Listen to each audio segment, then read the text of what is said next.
गरुड़ पुराण नवम अध्याय। मृत्यु के बाद आत्मा का न्याय। क्या आपने कभी सोचा है कि मृत्यु के बाद आत्मा के साथ वास्तव में क्या होता है? क्या आत्मा मरते ही सीधे एक मासूम नवजात बन जाती है?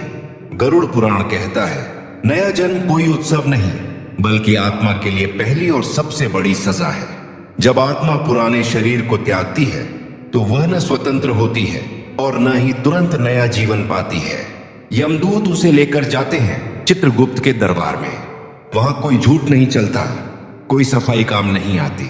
हर कर्म लिखा होता है, हर विचार, हर छल, हर दया, हर अन्याय। यदि कर्म अत्यंत शुभ हो तो आत्मा को स्वर्ग का मार्ग मिलता है। यदि पाप अत्यंत भारी हो तो नर्क की यातनाएं भोगनी पड़ती हैं।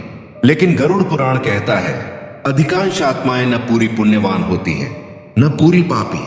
उनके कर्म मिश्रित होते हैं। ऐसी आत्माओं को दोबारा मानव योनि में भेजा जाता है और यहीं से शुरू होती है पुनर्जन्म की सबसे भयानक प्रक्रिया। अब आत्मा का गर्भ में प्रवेश होना। गर्भ में आत्मा की पीड़ा सबसे बड़ी चेतावनी। गरुड़ पुराण कहता है, जब आत्मा गर्भ में प्रवेश करती है तो वह मां के पेट में 10 महीनों तक उल्टी अवस्था में रहती है। न वहां हवा होती है, न प्रकाश, न कोई राहत। चारों ओर केवल अंधकार, दुर्गंध, रक्त और चिपचिपी नमी।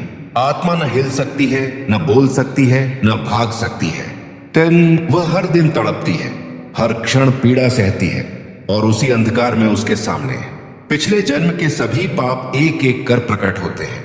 वो रोती है, गिड़गिड़ाती है, हे प्रभु मुझे क्षमा कर दो, मुझे बस एक और मौका चाहिए।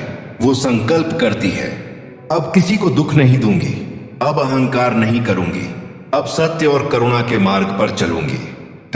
पूरे 9 महीनों तक यही पश्चाताप चलता रहता है। लेकिन जैसे ही जन्म होता है, माया की चकाचौंध उसकी सारी स्मृति छीन लेती है। सारे वचन टूट जाते हैं।